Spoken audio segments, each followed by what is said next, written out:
It began with a blackout, not in the jungles of Sabah, not on the rolling seas near the Natuna Islands, but right here, in the heart of the world's most efficient city, Singapore. At 3:47 a.m. on a humid Monday morning, half of the financial district flickered into darkness. In Singapore, power outages are almost mythological, rare, unexpected, and deeply unsettling. Within minutes, critical systems faltered. The MRT control system scrambled to reroute trains mid-journey. And on the southern shoreline, cranes at Tuas Mega Port ground to a halt, bringing cargo operations to a sudden stop. This was no ordinary blackout. It was not caused by storms or technical faults. Something else was unfolding, and the city was about to face an unprecedented test. The battlefield was invisible. No tanks, no ships, just code. Cyber warfare had breached the surface. Analysts traced malicious packets back to compromised routing hubs in Johor. Malware slipped through Port Authority firewalls, and Singapore's air defense radar feeds were being subtly spoofed. Singapore's cybersecurity agency moved fast. Digital fortresses were reinforced, but they were responding, not anticipating. The first strike had already landed.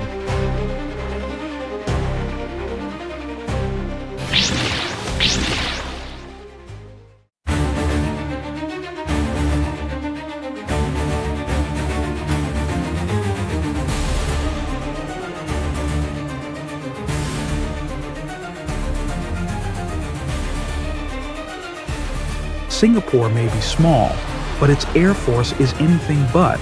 With over 100 advanced fighters, including F-15 SGs and incoming F-35s, it had air superiority on paper.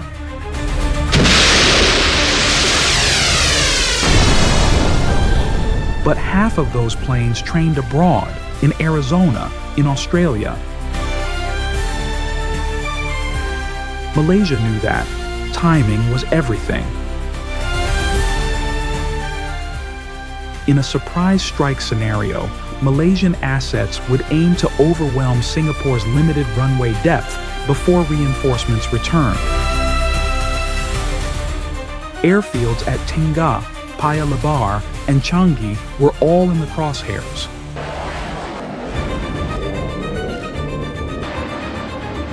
The RSAF would have minutes to respond. The margin for error, razor thin.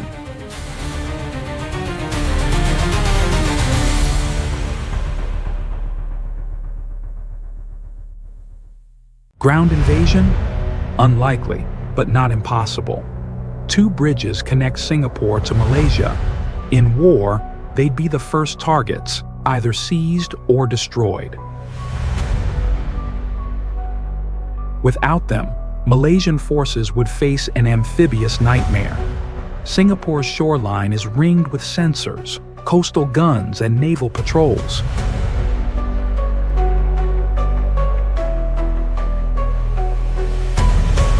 The Republic of Singapore Navy would not fight for sea control. It would deny it completely. Any beachhead would be temporary. Every kilometer gained would be under fire.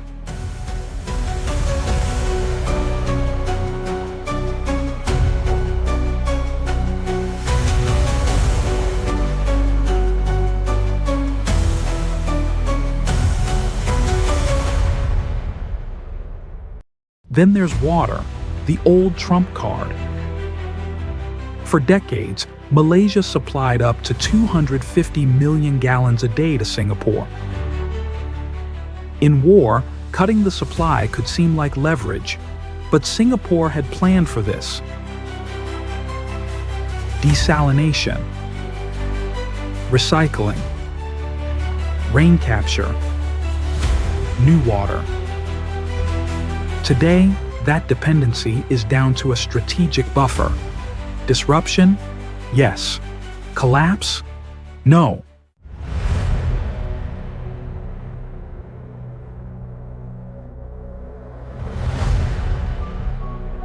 Both sides had red lines.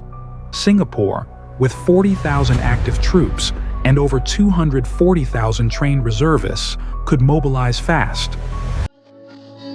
Singapore is working towards becoming a smart nation. The vision where people live meaningful and comfortable lives, enabled seamlessly by technology.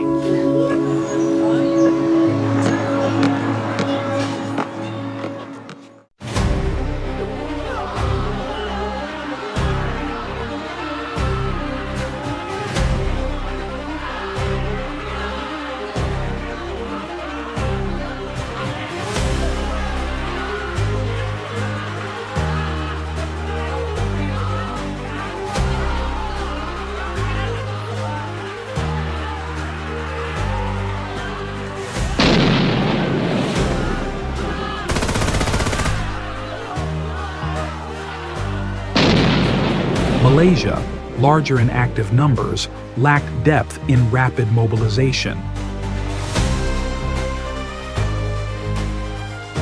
But this wasn't just about numbers.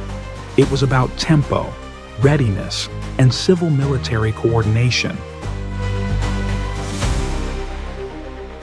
Singapore trains for hours. Malaysia might take days.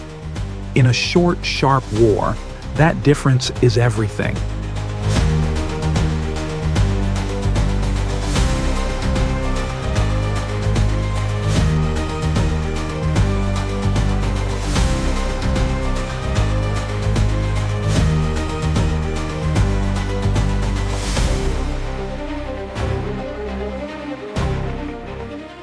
Then came the global consequences.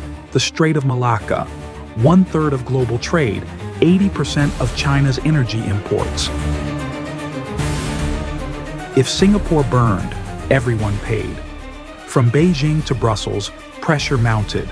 Sanctions, emergency UN sessions, maritime task forces on standby. Neither Malaysia nor Singapore could afford prolonged disruption. The world wouldn't tolerate it. The blackout ended by dawn. Systems came back online. Planes stayed grounded. Guns stayed holstered. Why? Because both sides knew the costs. Because in war, victory isn't who shoots first, but who loses least. Because Singapore's defense strategy was never about conquest, but denial. Because Malaysia, for all its differences, understood that the lion and the tiger must never claw at each other. In war, the first casualty is control. In peace, it is the ultimate.